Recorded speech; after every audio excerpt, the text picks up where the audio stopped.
Alors bonjour, bonjour et bienvenue à cet autre rassemblement, si on veut, de la tribune du Cercle de presse du Saguenay. Cette semaine, vous voyez, Véronique Dubé, notre présidente, est absente, conflit d'horaire, et je soupçonnerais pas mal que la grosse nouvelle qui va sortir de la Cour suprême aujourd'hui soit un petit peu complice là-dedans. Alors donc, comme elle devait s'absenter en cours de route ce matin, elle m'a demandé de prendre la relève rapidement. Alors, c'est avec plaisir que je suis de retour à la tribune du Cercle de presse. Ça rappelle de bons souvenirs. Alors, notre invité ce matin est le président de la Société de la Vallée de l'Aluminium, M. Arthur Gobeil, à qui nous allons céder la parole immédiatement. Et pour un petit exposé, et suivra la période de questions tout de suite après. M. Gobeil. Alors, merci beaucoup. Alors, une chance que ce n'était pas une condition que Mme Véronique soit présente pour ma présence. Alors, pour commencer, évidemment, lorsque j'ai lu un journal ce matin, on m'a présenté comme étant le directeur général, donc je ne suis pas le directeur général. Pour ceux qui voudront parler au directeur général, M. Boivin m'accompagne, mais je suis le président de l'organisation et non le directeur général. Alors, ça me fait plaisir, messieurs et mesdames, de me présenter devant vous pour essayer d'abord toujours d'expliquer un peu l'exercice que l'on fait à la Vallée de l'Aluminium, à la Société, évidemment, de la Vallée, et pour faire le bilan 2014 et 2015, et ainsi que décrire un peu nos objectifs pour les prochains mois et les prochaines années. Évidemment, le but est toujours de nous positionner comme un interlocuteur privilégié auprès des différentes instances et d'être un porte-parole et un leader au niveau du Saguenay-Lac-Saint-Jean dans le domaine de l'aluminium. Évidemment, on ne peut pas défendre toutes les causes, sauf que celles que nos membres et celles que les entreprises que l'on représente, eh bien, on en privilégie évidemment un certain nombre de batailles, puis on les porte à jour. Le bilan 2014-2015, évidemment, dans un premier temps, c'était au niveau des projets qui ont été analysés. Alors, vous comprendrez que pour nous, il y a toujours trois volets bien importants. Les projets qui sont de nature structurante pour la région, les projets de nature de la PME et les équipementiers. De ces projets-là qui nous ont été présentés, il y en a 40 qui ont été présentés. Dans la réflexion que l'on fait toujours, c'est qu'on s'est bâti des chaînes de valeur pour voir à quel endroit la région avait des manques dans la démarche de la transformation ou d'autres services. Et on se doit de retrouver là, ces projets-là à l'intérieur des besoins. On se pose aussi la question, c'est des technologies nouvelles, si ils ont la création d'emplois, puis évidemment, ultimement, c'est strictement dans le domaine de l'aluminium. Dans n'importe quel autre domaine, ils s'en vont ailleurs. Des 40 projets qui ont été présentés, on en a 19 qui ont été retenus. Et de ces 19-là, il y a 400 000 $ qui ont été investis dans ces projets-là et qui ont généré 2,2 millions d'investissements dans les PME. Dans les investissements, évidemment, là, on retrouve les différents paliers de gouvernement qui réinterviennent de façon spécifique, dépendant des programmes fédéral et provincial. Il y a l'entrepreneur, évidemment, qui intervient aussi. Depuis 2004, c'est-à-dire 2014, c'est l'an passé, 2004, il y a eu 1,3 million d'investis dans les différents projets de PME. Et bien évidemment structurants ou PME. Je verrai tout à l'heure dans les projets structurants et PME, il me fera plaisir de donner un peu les nuances qui sous-tendent ces dossiers-là. On a un programme de base pour la SVA et aussi on a un programme Accord qui est un peu différent. Et la différence dans les projets Accord, c'est surtout qu'il faut que ce soit évidemment dans la nouvelle technologie, mais dans un impact collectif. Alors, si on a à titre d'exemple, des nouvelles filières dans le domaine de l'aluminium, je vous parlerai aussi tout à l'heure au niveau des équipementiers. Ce qu'un équipementier peut faire, évidemment, est très limité. Alors, pour nous, c'est de regrouper la notion d'un ensemble d'équipementiers équipementiers pour avoir accès à des subventions et à des développements. Au niveau des emplois, toujours un chiffre qui intéresse les gens. Dans les PME, on retrouve 2529 emplois au moment où on se parle. Et quel impact a eu 2014 et 2015? Eh bien, il y a eu une diminution nette de 103 emplois dans le domaine spécifique de l'aluminium. Le projet l'export équipementier, en fait, ça me permet de décrire un peu le travail en amont que la SVA fait dans tous les dossiers.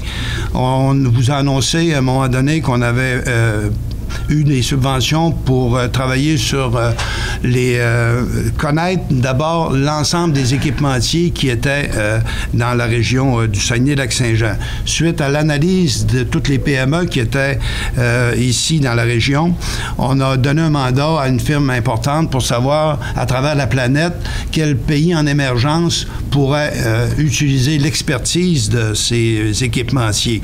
Parce qu'on comprend qu'il y a deux volets au niveau des équipementiers. Il y a les équipementiers qui ont un impact au niveau de la construction des alumineries. Ça, ce sont quand même un travail qui a été fait, qui se continue. Par contre, dans les pays en émergence, au moment où on se parle, dans l'entretien, dans le quotidien de ces usines-là, bien, ils ont besoin de services. Et encore une fois, nos équipementiers sont en première ligne pour leur donner un service adéquat. Il reste encore un certain nombre de choses à confirmer. Toutefois, ce matin, je peux vous dire que le MOU, si on veut, de 6 équipementiers importants du Saguenay-Lac-Saint-Jean est sur la veille d'être signé. Le gouvernement provincial et le gouvernement fédéral ont continué dans un deuxième volet. Chacun nous accorde 291 000 de subventions. Et évidemment, ces sommes-là doivent être ajouter à ça là, les mêmes montants pour les équipementiers.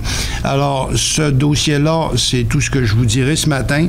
Les équipementiers vous feront une conférence de presse, je pense, dans les prochaines semaines au maximum. Mais là, encore une fois, on a déjà des gens au Moyen-Orient qui travaillent actuellement pour continuer de raffiner. Mais il faut comprendre que de la première étude qu'on avait trouvé le pays en émergence, c'est juste pour vous expliquer tout le travail en amont que une société comme la nôtre peut faire. On a donné un autre mandat pour revoir, parce que là, on a décrit à ce moment-là que le Moyen-Orient, avec l'explosion des alumineries dans ce milieu-là, avait besoin de tout ce groupement d'équipementiers. Alors, on a donné un deuxième mandat pour aller voir encore tous ces endroits-là pour leur dire s'il y a un regroupement, une façon unique de présenter un produit, est-ce qui était partant, et on a une confirmation très positive. Alors, quand on a la chance de rencontrer un acheteur dans ces différentes alumineries-là, leur permettre de leur présenter 4, 5 ou 6, là, à ce moment-là, ça va être au moins 6 équipementiers en même temps, eh bien, c'est une valeur ajoutée exceptionnelle. Alors, pour ceux qui ne le savent pas, avoir un rendez-vous avec un acheteur de ces alumineries-là, c'est tout un défi. Alors, quand on réussit à en avoir un, on présente nos 6 équipementiers. Et ce qu'on a retrouvé aussi comme démarche quand la compétition internationale, c'est que ce sont les grandes entreprises et ils vont beaucoup plus de façon ad hoc pour vendre un produit et puis ils quittent le pays. Alors, nous, il va y avoir dans ce concept-là une permanence qui va être établie dans le pays pour avoir cette communication régulière avec les gens. Alors, j'en parle pas plus. Les équipementiers, le nom, les montants, etc. et le détail va vous être donné très bientôt. Le fameux fonds de capital de risque, je vois beaucoup de jeunes alentour de la table. En 2012, quand je suis venu, j'en avais parlé. Mon objectif, c'était de ramasser un fonds de 50 millions. J'ai fait des présentations à plusieurs endroits. L'instance qui avait été le plus à l'écoute, c'était la FSTQ. Et on a discuté longuement et on s'est déplacé parce qu'évidemment, on a eu à pas convaincre, mais à se retrouver des alliés qui étaient le Fonds régional du Fonds de solidarité. Et on a eu un accompagnement quand même exceptionnel de nos représentants. Ils nous ont fait venir à Montréal. Puis évidemment, la première rencontre, comme par hasard, que j'ai faite, c'est avec M. Morin, qui par la suite, vous savez tous, qui était président, qui est devenu président. Alors, à ce moment-là, il trouvait sympathique le projet. On est allé à Montréal pour se faire dire finalement, retournez voir vos instances locales parce qu'on n'a pas d'argent. Alors, j'ai pas besoin de vous dire qu'on avait vécu une présentation assez frustrante et on est revenu. Mais l'objectif, dans le fond, d'être tout le temps pertinent puis d'être agressif, pas agressif, mais agressant dans ces boîtes-là, c'est pour finalement les faire confondre. Ils s'en vont à peu près partout, puis de l'argent, ils n'ont en masse, puis ils ont toutes sortes de programmes, etc. Mais quand on vient le temps de dire on passe à la communion, là, il manque d'hostie, c'est pas long. Alors, c'est des faits qu'on promette. Alors, comme par hasard, j'avais eu une réponse qui ne donnait pas absolument aucun argent. Et comme par hasard, il est venu ici il y a quelques mois, puis j'ai lu dans le journal qu'il était ouvert un fonds de 50 millions. Alors, pas besoin de vous dire que je l'ai rappelé le lendemain. Et puis là, il m'a évidemment bien fait le bon discours, de la bonne gestion, etc. Puis il m'a transféré un autre. Puis là, je vous passerai pas tous les commentaires, mais finalement, j'ai rappelé à l'autre quand il n'y avait pas de nouvelles. Je dis, écoute, je vais avoir rien qu'une nouvelle. Puis là, la nouvelle, c'est non, ils ne viendront pas dans ce genre de fonds-là. C'est des fonds provinciaux, etc. Mais au moins, s'il revient, vous pourrez lui dire, ça ne marche pas dans les régions, un fonds comme celui-là. Par contre, à force de continuer de cogner des portes, parce que moi, je suis un consultant à la base, et on se décourage jamais de présenter notre dossier. Là, c'est comme la PME qui a un petit projet. Il va voir le banquier. Le seul problème qu'il a, s'il va en avoir un, il va être dans le trouble. Mais il va tous les voir, puis il y en a habituellement un qui va être sympathique à la cause. Alors, nous, on a continué de frapper aux portes et on a, à ce moment-ci, aussi un MOU de signer avec une instance financière. Il reste quelques détails à finaliser, mais encore une fois, je m'excuse, peut-être que je serai obligé de revenir, mais on va vous convoquer dans les prochaines semaines pour vous décrire ce fonds de commercialisation qui va être mis sur pied au Saguenay-Lac-Saint-Jean et les montants, etc., le détail. Évidemment, dans une présentation comme aujourd'hui, le partenaire veut aussi participer dans ce genre de présentation-là et d'aller dans le détail du fonctionnement. Ça serait un peu trop prendre votre temps. Sauf que, pour vous dire que mon 50 millions, je ne l'ai pas. Ça va être beaucoup plus sobre. Mais j'ai trouvé quand même des partenaires qui vont certainement aider les PME de la région. Maintenant, il faut comprendre que c'est pas moi seul, hein, c'est tout notre conseil avec les permanences, etc. Je m'excuse d'utiliser le mot « je ». Maintenant, les priorités pour nous. Avant d'aller aux priorités, j'aimerais peut-être rappeler un peu c'est quoi comme organisation financière. Nous, on est subventionné par deux instances, mais 3 programmes. L'instance au niveau provincial, on a un premier 225 000 qui vient d'un ministère et d'une enveloppe. Ça, c'est 225 000. On a le même ministère, mais d'une autre enveloppe, nous donne un 90 000 pour le projet Accord, qu'on appelle. Ça veut dire qu'on est rendu à 315 000. Pas la SVA, mais RTA nous donne 50 000 $ pour nos opérations. Donc, vous comprenez qu'on a un budget d'opération de 365 000 $.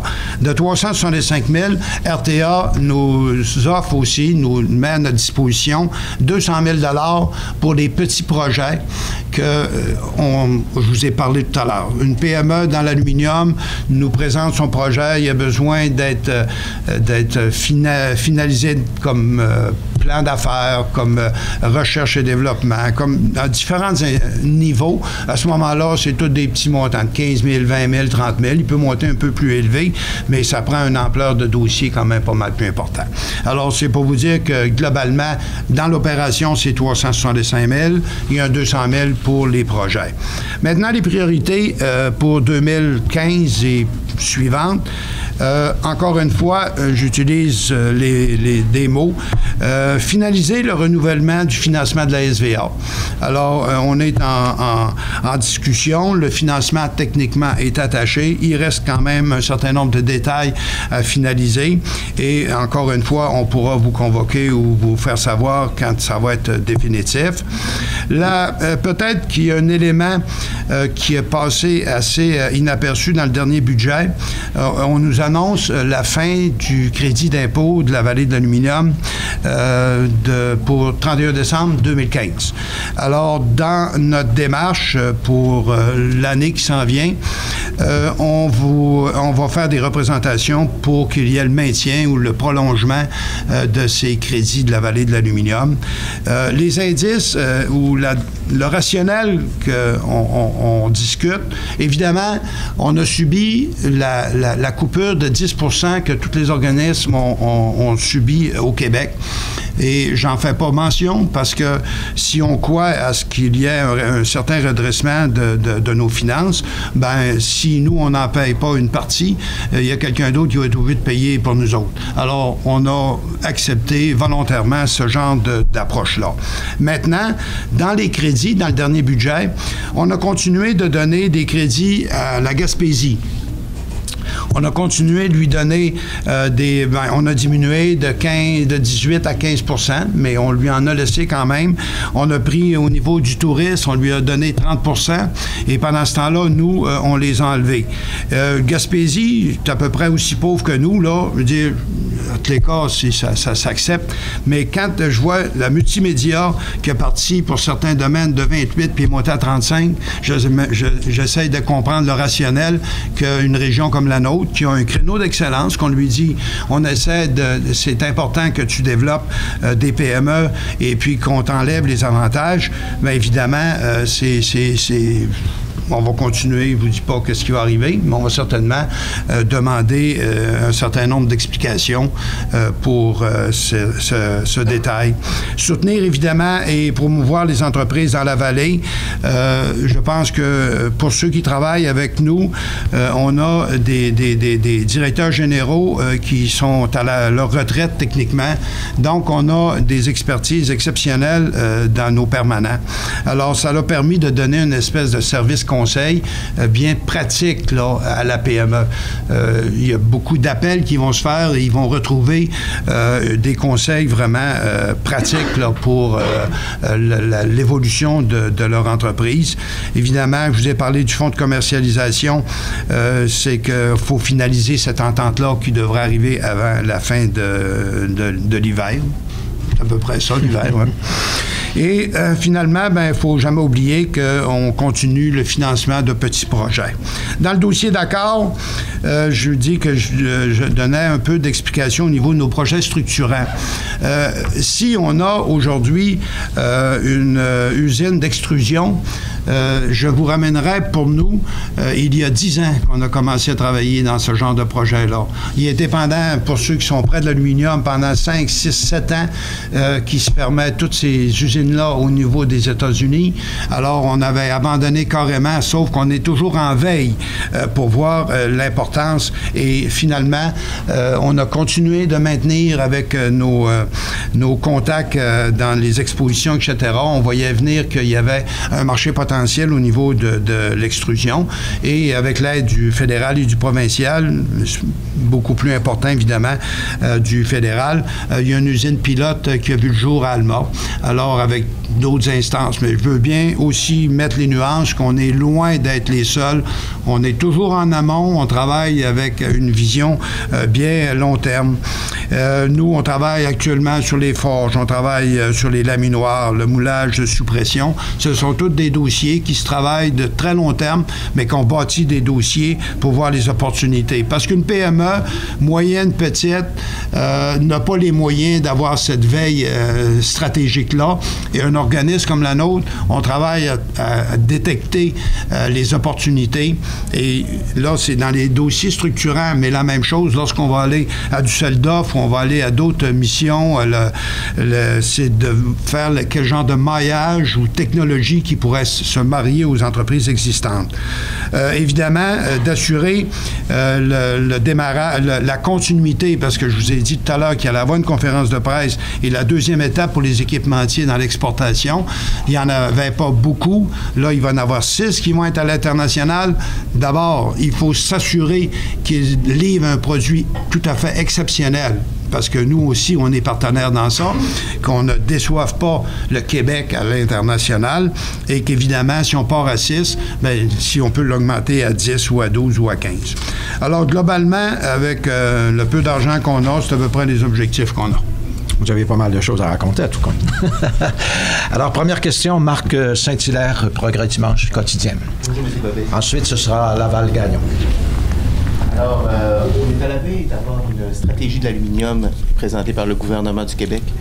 Il y a des inquiétudes au niveau des PME. Certaines PME manifestent des inquiétudes, comme quoi ils ont l'impression qu'ils pourraient être oubliés dans ce genre d'exercice-là au profit des grandes entreprises puis des grands aluminiers. Nous, dans la région, on a l'usine d'extrusion, vous en avez fait part. On a aussi la friction malaxage qu'on peut utiliser, certains trucs comme ça. J'aimerais savoir qu'est-ce qui nous manque, qu'est-ce qu'on peut aller chercher de cette politique-là pour que les PME d'ici connaissent un essor, parce que c'est quelque part votre mandat, là. Bon. C'est une question à plusieurs volets.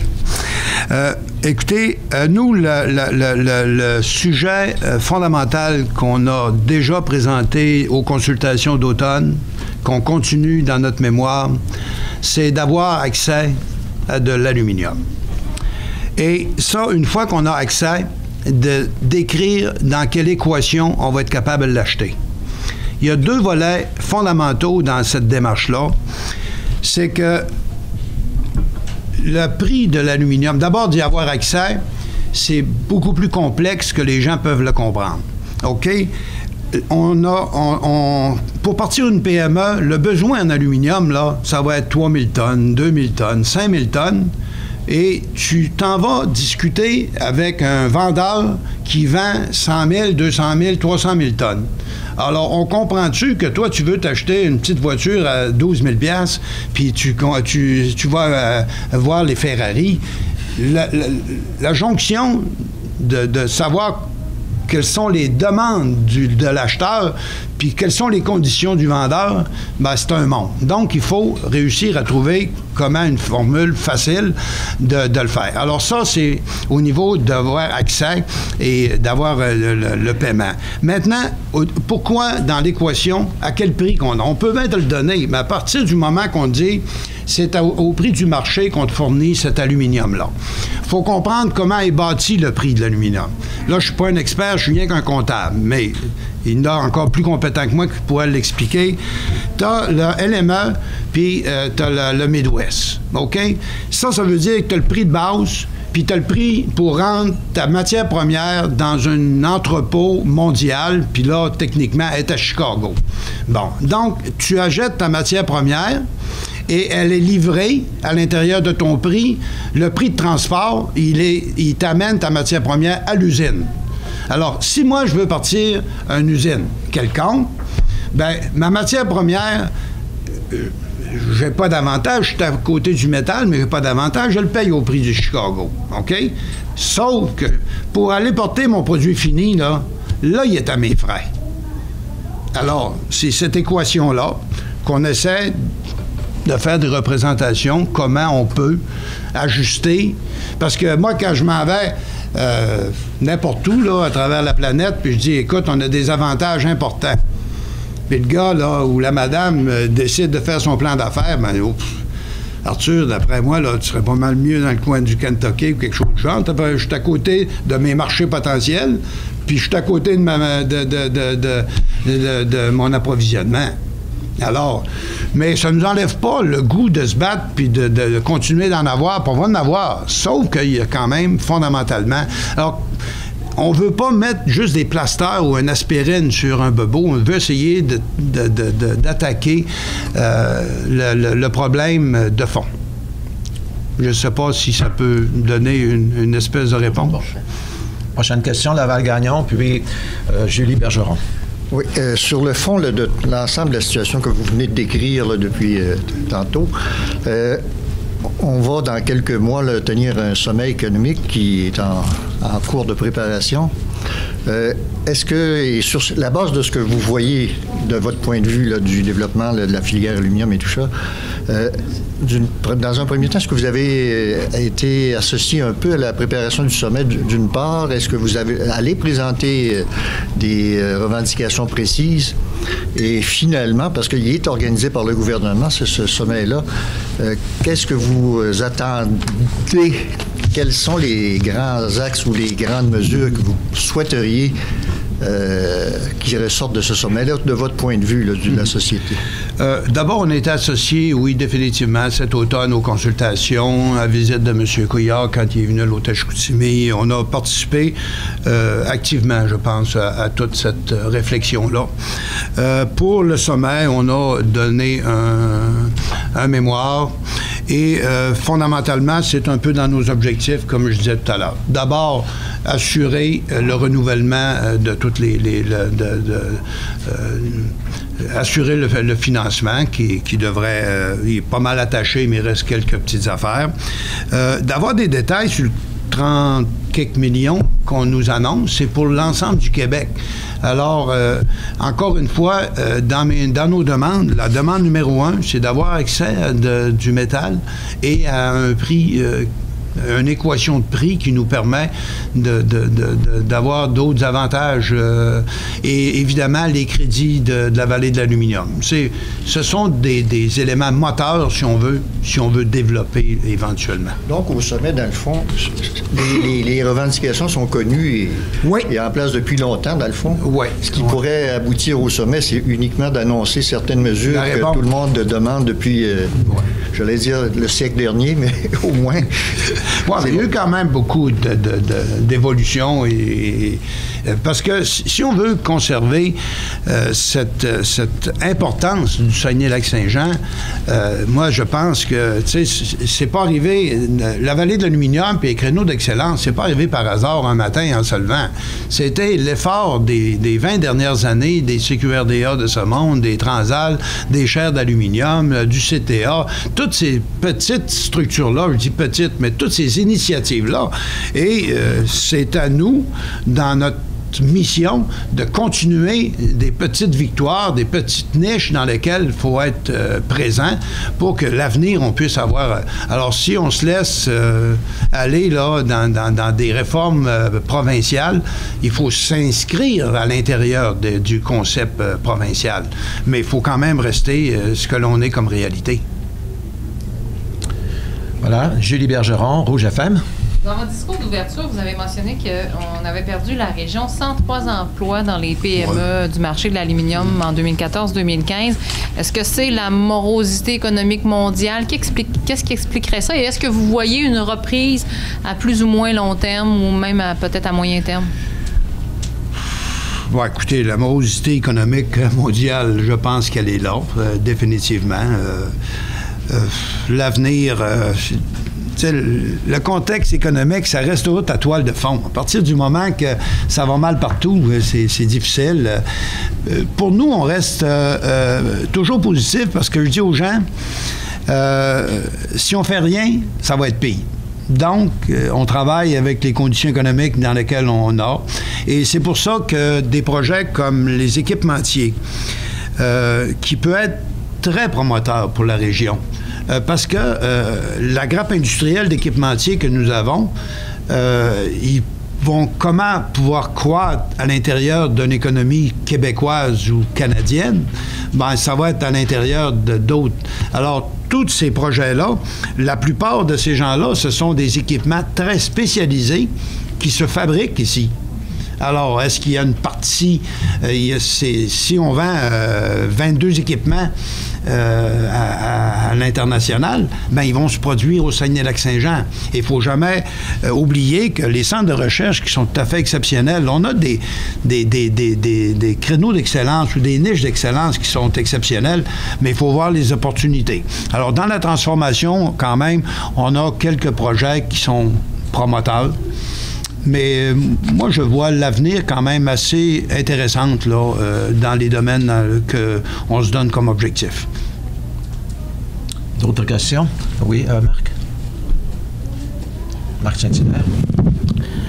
On dit des fois que l'industrie est un peu en vase clos. Au Québec, on a de la misère à sortir. Il y a l'exemple, par exemple, au Moyen-Orient, présentement, les équipementiers.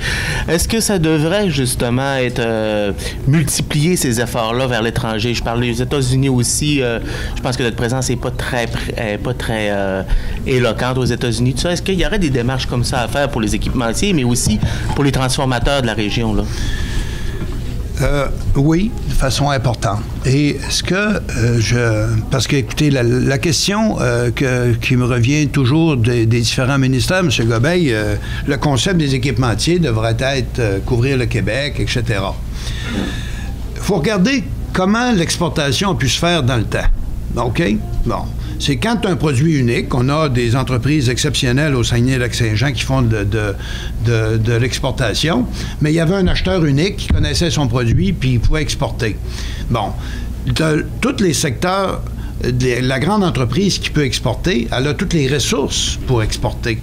Mais quand on commence à dire une PME va exporter, juste le Moyen-Orient, ça prend 15 heures d'avion pour se rendre là.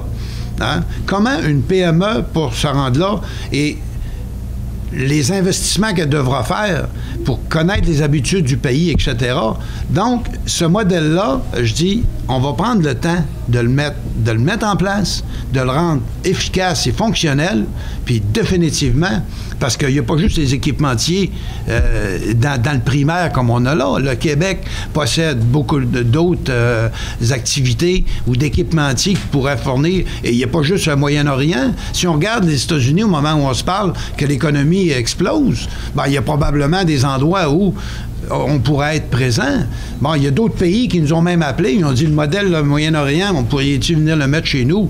Mais avant, là, je veux dire, il faut commencer à mettre un concept qui fonctionne, puis d'être sûr, parce que les irritants, là, je veux dire, il y en a partout. La culture des pays dans lesquels on arrive, les contraintes budgétaires, financières, etc., et le modèle dans lequel les gens sont capables de travailler. Pouvez-tu vous imaginer là, les 6 équipementiers dans lesquels il y a une finalité d'entretien? C'est facilement de 12 à 18 mois de discussion. C'est toutes des entreprises qui sont autonomes puis qui ont leurs habitudes de travail, etc. Je dis, le même matin, on s'assoit tous dans le même autobus puis on s'en va tous à la même place. Donc, ils ont des cultures différentes qu'il faut respecter. Alors, on a de très grands pas de fait. Oui, il faut qu'il soit exporté. La même chose quand on s'en va. On a pris des initiatives quand on s'en va à Düsseldorf parce que c'est l'endroit où la transformation, tu couvres à peu près tous les domaines. On a pris l'initiative avec Cerdex puis avec le ministère d'amener un certain nombre. Bon, le Québec maintenant nous dit, ben écoutez, M. Gobeil, il y aurait-il moyen d'amener des gens du reste du Québec? C'est bien sûr, je veux dire, nous, on a eu l'audace de le faire. Je n'irai pas avoir l'audace d'inviter le gars de Montréal tout de suite. Quand est-ce qu'il m'invite à y aller? Lui, jamais. Bon, fait que je vais commencer à bien servir mon groupe. Puis, ben oui, on est ouvert à toutes les excellentes initiatives. Là, faut pas être bête. Là, je veux dire, t'arrives là-bas, là, ben ça te prend le drapeau du Canada, ça prend le drapeau du Québec, ça prend. Je veux dire, avant d'expliquer qu'on est au Saguenay-Lac-Saint-Jean, il y a quelques cartes géographiques qu'il faut lui donner, là. Et la présence du Centre des technologies de l'aluminium, ici, c'est pas un atout? En principe, ça devrait l'être. Oui, définitivement. On travaille avec des entreprises. Pour démarrer des entreprises, un des volets, c'est la R&D ou d'avoir accès à des chercheurs ou à des gens qui... Alors, tous ces volets-là, c'est dans nos forces, si on veut, là, d'excellence, là, définitivement. On les utilise. Mais il faut que... Et beaucoup, là, comme nous, je vois M. Boivin qui me fait signe, et comme dans tous nos petits projets, ils ont des systèmes informatiques qui vont nous décrire intégralement qu'est-ce qui arrive dans ces domaines-là, etc., voir si c'est pertinent d'y aller. Alors, la complexité là, mondiale, on l'a déjà dans ces services-là. Alors, on travaille en collaboration constante avec le CTA. D'autres questions? Oui, Laval-Gagnon. Question rapide. Il y a à peine quelques mois, là, on disait que l'industrie automobile accentuait à travers les camions, Les F-150. Et on sentait qu'il y avait comme une ouverture qui se créait pour la production, bon, et éventuellement peut-être pour la fabrication de pièces et tout ça. Est-ce que vous avez senti quelque chose sur le plan autant régional et québécois, là, de ce côté-là? Qu'est-ce que ça a provoqué chez nous?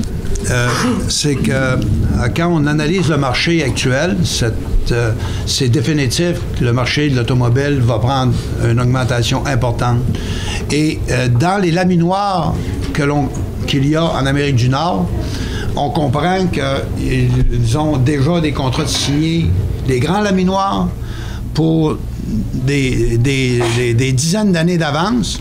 Et ça a eu un effet ils parlent à leurs petits utilisateurs, puis ils disent, maintenant, le prix va être X. Donc, ils se débarrassent des petits parce qu'ils ont pris des engagements pour les gros. Donc, ça décrit, et nous, on a déjà un travail de fait pour voir les opportunités dans les laminoirs pour ces niches qui sont délaissées par les grands laminoirs. Alors, définitivement, ça a un impact, mais comme on dit, encore une fois, on ne partira pas un grand laminoir ici, là. Les grands laminoirs qui sont en fonction, ils vont délaisser des niches. Et puis, évidemment, M. Boivin qui est avec nous, qui en a géré quand même à Oswego, puis à bien des places, ça nous aide à être vraiment à l'heure juste là, dans ce domaine-là. Alors, ça décrit encore le travail en amont qu'on fait. Déjà, depuis, dès qu'il a été annoncé, nous, on a engagé un consultant spécifique, on a un travail qui a été présenté, on connaît déjà l'ampleur, etc. Mais maintenant, ça n'arrive pas demain, là. Mais on est bien au courant de l'impact sur le marché. Et on en avait un beau laminoir à l'époque.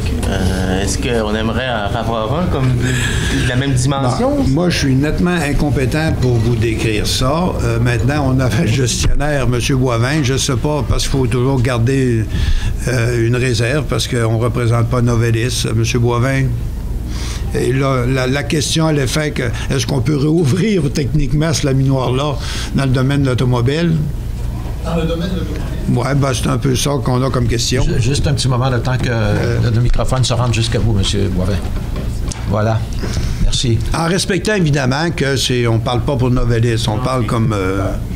observateur. Il n'est absolument pas au courant que c'est quoi les intentions de Novelis là-dessus. Mais peut-être juste faire... aller dans le même sens que M. Gobeil vient d'expliquer.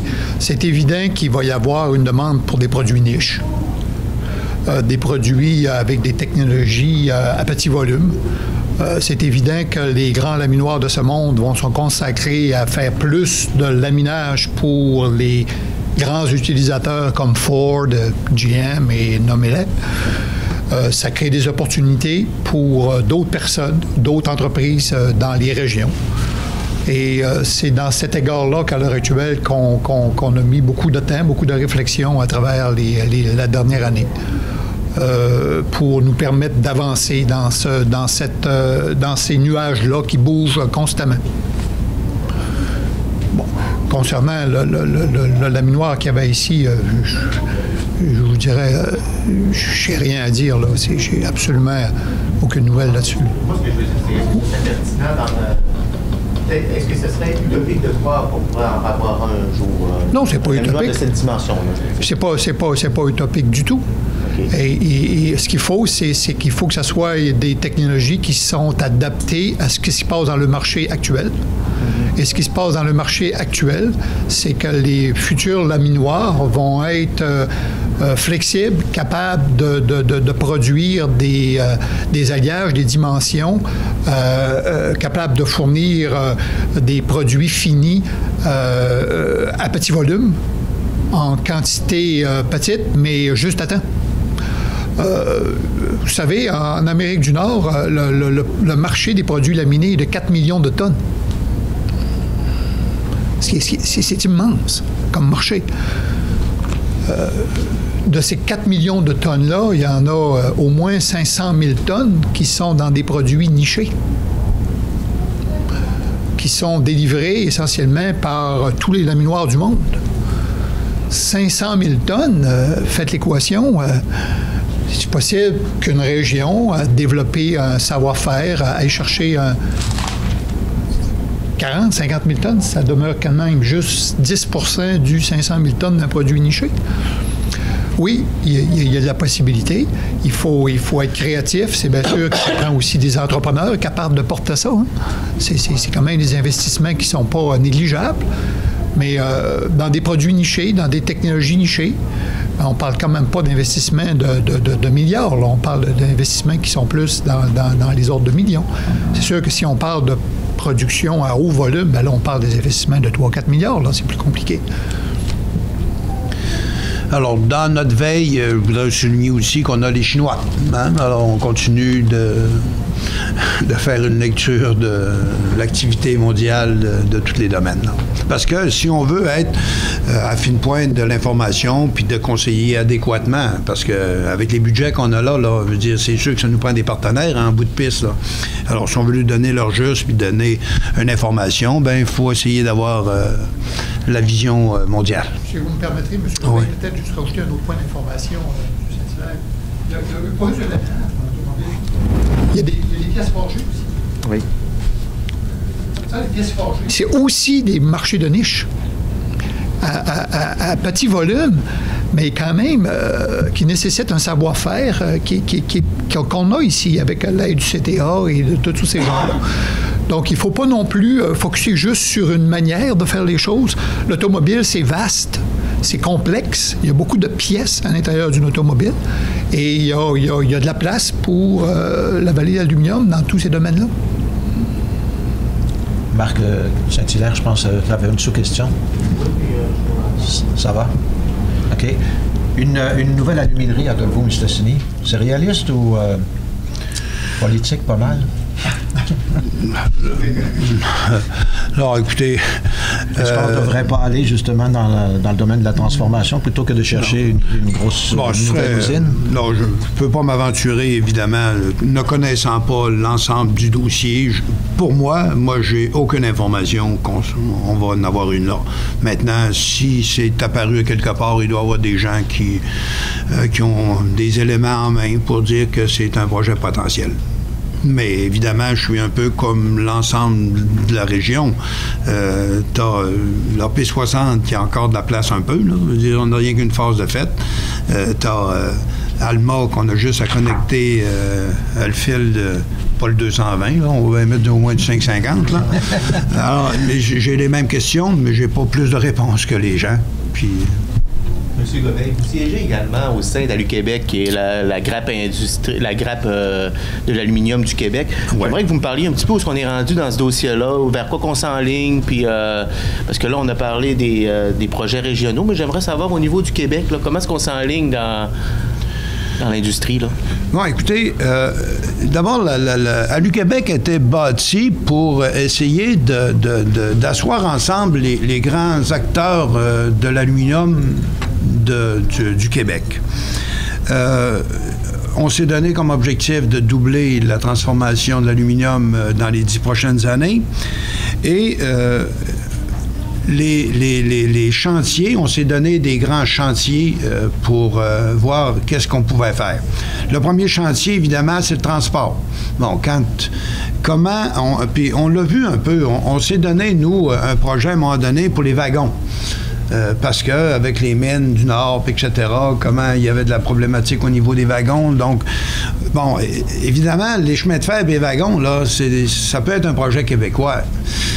Les ponts, je veux dire, on peut même en faire un à Saint-Ambroise, puis un peu partout, mais je veux dire, ça va en prendre un quelque part que tout le monde passe, puis ça prend les composantes, l'ensemble des composantes d'un pont. Il n'y a pas juste l'aluminium. Donc, c'est d'essayer de trouver les principaux partenaires dans tous ces projets-là, québécois, pour dire qu'il faut changer des choses. Tu sais, on fait des pressions au niveau des gouvernements pour mettre au moins de donner l'opportunité au gouvernement de changer des règles dans les appels d'offres. Au niveau de la formation, nous, on a travaillé à mieux former le secondaire, à rêver l'aluminium, le cégep, l'université. Bien, la journée qu'on a mis à l'université le nom aluminium au nom de l'ingénieur, ils ont été obligés de l'enlever parce qu'ils pensaient que l'ingénieur faisait bien de l'aluminium. Alors que s'il est en chimie, il ne fait pas tout sauter les blocs non plus. Là. Il y a l'ensemble de sa formation, mais parce qu'on mettait alu, alors là, en termes de formation, bien là, on y va et par la base, oui, mais on y va aussi dans la formation des ingénieurs, parce qu'avant que le jeune qui sort de l'université change des structures en haut, on essaie de changer des bosses en même temps, des structures. Il y a beaucoup de dossiers semblables. On travaille sur les chantiers d'équipementiers. Je l'ai dit, c'est en même temps quelque chose d'important qu'on rejoint. Dans la façon de faire, on revendique toujours du faire-faire tant qu'on peut. Et le danger, ben il n'y a pas juste ça, là. Je veux dire, la planète est un danger. Donc, il faut être à veille de ce qu'on est confiant d'être capable de faire, puis de convaincre les gens qu'on est les meilleurs. À eux, la même chose. Oui, Laval-Gagnon. L'électrification des transports, c'était créneau, là, pendant quelques temps, là, où tout le monde disait que l'avenir est dans ce secteur-là. Est-ce qu'il n'y a pas un impact sur la transformation d'aluminium, éventuellement? Là? Oui, évidemment. L'impact qu'il a définitivement, c'est à cause du poids. À partir du moment, l'électricité, t'as moins de pushing, mais là, tu y mets des affaires plus légères. Mais ça reste encore en veille, comme nous, pour essayer de voir quelles sont les opportunités. Parce que, comme Luc disait tout à l'heure, il faut travailler beaucoup sur les produits de niche. Parce que c'est bien beau partir un projet, mais un projet de 5 milliards, là, s'il y a quelqu'un autour de la table ou qui va nous lire demain qui a le cash à mettre pour un projet de 5 milliards, là, qui s'annonce, parce qu'on pourrait peut-être en avoir besoin. Hein? Ah ouais. Parce que c'est un volet d'avoir les opportunités, le marché, etc., mais ça nous prend un promoteur après ça, là, de l'ampleur de ce qu'on a comme capitaux. M. Gobeil, avez-vous l'impression, parce qu'à l'époque, la région a beaucoup compté sur Alcan pour se développer, avez-vous l'impression que la compagnie s'est comme désengagée un peu envers le développement et la transformation, bon, après l'histoire des bumpers, là, puis tout ça, est-ce qu'on a l'impression, justement, qu'on est rendu comme des jeunes adultes prêts à partir du foyer, je dirais, là, en l'image? C'est une question piégée un peu, parce que je viens de vous nommer que c'est mon principal partenaire. Tu parles pas de ta femme en mal, mais ça veut pas dire qu'elle a toutes les qualités.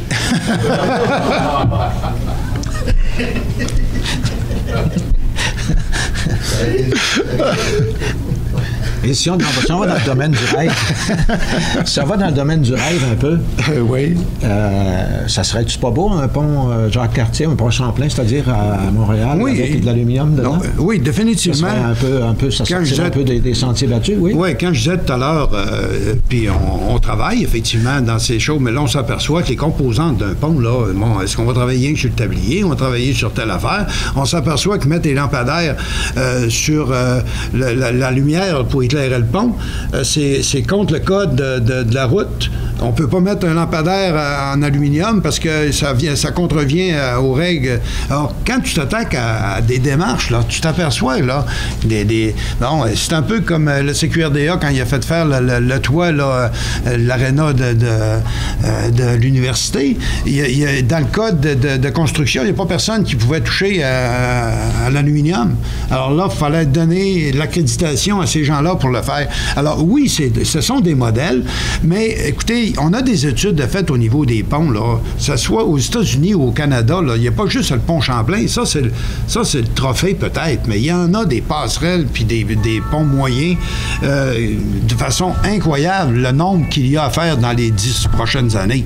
Alors, mais on est, comme je vous dis, encore une fois, la l'UQuébec est un peu comme nous. On s'est bâti avec des études pour voir le marché potentiel, etc., puis quelles problématiques qu'on rencontre, puis on les prend une par une pour finir par avoir quelque chose. Merci. Prochaine question, Kate Tremblay, TVA. Monsieur Gobeil, vous avez parlé tantôt, vous disiez que vous voyez l'avenir, en tout cas de façon positive, tout ça. Je suis contente de voir qu'il y a quelqu'un de positif dans tout ce qu'on entend dans l'économie. Qu'est-ce qui vous dit, qu'est-ce qui vous conforte un peu dans tout ça? Qu'est-ce qui vous dit que ça va bien aller pour le futur, justement? Est-ce qu'il y a des... Parce qu'on voyait, là, Julie Bergeron a parlé tantôt, 103 emplois. Est-ce que c'est normal qu'on perde un peu de certaines années des emplois, qu'on en crée d'autres? Peut-être m'éclairer un peu là-dessus. Historiquement, il faut que tu aies un bilan positif, hein? Mais il faut comprendre qu'on a eu quand même on s'est fait écorcher pas mal, là. Dire, ça inclut pas, ça élimine complètement Alcan, mais les novelistes de ce monde, des choses de même, là, à un moment donné, là, ça fait mal pour en fait, je vous dirais que dans les dossiers que l'on a dans notre calendrier actuellement, pour nous, à la SVA, on ne peut pas nécessairement le décrire comme tel exactement, immédiatement, mais on a pas mal de beaux dossiers qui nous donnent espoir que ça peut être pas mal positif. Puis en général, justement, les gens avec qui, les entreprises, tout ça, les PME avec qui vous travaillez, est-ce qu'on sent quand même qu'on est confiant pour l'avenir ou la morosité semble s'être installée aussi un peu partout? C'est un peu... nos permanents se promènent, puis dans le fond qui va arriver, là, qui est de la commercialisation, c'est qu'on s'aperçoit qu'il y a des produits tout à fait exceptionnels que les entreprises ont dans leurs ateliers puis qu'ils ne commercialisent pas. Ils l'ont vendu 3 fois, 4 fois, 5 fois. Et l'expertise que nos gens ont lorsqu'ils vont dans les salons, quand ils parlent à un, à l'autre, c'est assez exceptionnel de voir le nombre de produits qui pourraient être commercialisés au Saguenay-Lac-Saint-Jean, mais avec l'appui d'autres organisations. Alors là, on fait des maillages avec des entreprises, etc. Et c'est dans ce sens-là que pour nous, au moment où on se parle, dans le fond, on n'en cherche même pas. On cherche rien qu'à savoir comment on peut trouver une belle formule pour marier des entreprises ensemble puis commercialiser un certain nombre de produits. Et la journée qui va en faire 100 au lieu de 10, mais en tout cas, s'il n'y avait pas un employé à temps plein, il va en avoir au moins un à temps plein, là. Fait que c'est vrai. Je me trompe-tu? C'est ça qui nous donne, au moment où on se parle, l'impression que les années qui s'en viennent, il y a de l'avenir là, dans le domaine de l'aluminium. Donc, si je comprends bien, on a des beaux projets, de beaux produits aussi qu'on développe ici, mais c'est de le commercialiser, d'aller plus loin, j'imagine, trouver l'argent, comme vous dites, là, les collaborations, maillage, tout ça, c'est là où c'est un petit peu plus difficile et qu'il faut pousser davantage. Puis, vous savez bien que le chercheur, là, c'est pas nécessairement celui qui est le plus grand vendeur ou commercialisateur de son produit. Là, il est là, puis il comprend qu'il est bon, tout le monde le sait, mais si tu ne l'offres pas à personne, il n'y a pas personne qui va venir l'acheter. Même pas un dragon? Ouais, mais là, je veux pas aller dans la science-fiction non plus. D'autres questions? Peut-être dans ce sens-là, ce qui me dit spontanément, c'est que avant les coupures, les CLD, la CRE, il y avait comme des stratégies qui pouvaient se dessiner sur ces... En tout cas, la gouvernance régionale pouvait faciliter un peu ces choses-là. Là, on a le sentiment que tout ça est à restructurer et à revoir. Là. Et ça, là, je ne parle pas de promotion Saguenay, parce qu'on va m'accuser de... Non, négatif. Pour moi, au moment où on se parle, c'est difficile pour moi là, de faire un constat des structures avec lesquelles on va travailler. Moi, ce que je vous assure, c'est que Malika, dans c'est elle qui nous travaille tous les projets. On a bâti des projets là, de 1 million avec la demande de 200 000 $ du promoteur, en s'assurant que toutes les instances gouvernementales, les instances... Alors, dans les projets, j'oserais croire qu'il faut continuer d'être positif, puis un projet qui est structurant, parce que c'est toujours délicat. Celui qui a un refus, là, ben, il y a des fois que le projet, il tient pas debout de pantoute, là. Je veux dire, il tient debout pour lui, là, c'est une idée fabuleuse, mais quand tu as fait le tour des conditions pour faire un produit gagnant, il l'est pas. Donc, c'est pas... Normalement, c'est lui qui va avoir plus de manchettes que celui. Mais dans les projets vraiment structurants, puis corrects, à Manicard, habituellement, on y trouve l'aide gouvernementale, l'aide des structures. Ben là, la commercialisation, c'était il y avait un trou là complet. Puis là, on s'en vient avec ça. Prochaine question, Mireille Chaillé, Radio-Canada. Est-ce que la stratégie de l'aluminium, le 32,5 millions du dernier budget, pourrait aider justement la commercialisation de certains produits qui existent, mais qu'on ne commercialise pas? Est-ce que ça pourrait concrètement se traduire comme ça? Oui. Tous les objectifs que je vous donne, quel que soit le partenaire, il est toujours bien reçu. Oui, il peut l'aider. Je veux dire, tu sais, on parle des équipementiers, là. Les équipementiers, c'est carrément de la commercialisation qu'on a bâti là. C'est vraiment, vraiment fondamentalement ça. Les usines qui en fabriquent actuellement, ils vont continuer à en fabriquer. C'est pas l'expertise qu'on change du tout. Leur donner un potentiel additionnel. Alors, oui, dans le 32 millions, définitivement, parce que, un peu comme M. Saint-Hilaire disait tout à l'heure, là, on est rendu au Moyen-Orient parce qu'on a essayé de prendre les meilleurs groupes qu'on avait d'experts, parce qu'on n'a pas le droit de manquer notre coup, là. Hein? On comprend bien qu'il y a une première tentative, là, si tu le manques, tu viens de mettre le Québec en dehors du... Mais il y a encore beaucoup de secteurs au niveau des équipementiers, puis il y a beaucoup d'endroits dans le monde qui sont présents. Tu sais, on parlait des États-Unis tout à l'heure. C'est sans aucun doute un pays à avoir un œil alerte sur qu'est-ce qui se produit là. D'autant plus que notre dollar vaut plus rien, là. Là-dessus, on va devoir vous remercier infiniment, M. Gobeil. On vous souhaite la meilleure des chances. La semaine prochaine, Véronique Dubé sera de retour et notre invité sera M. Richard Garneau, le président directeur général de Produits forestiers Résolu. Nous serons de retour à l'endroit, au lieu habituel. Merci à tous. Au revoir.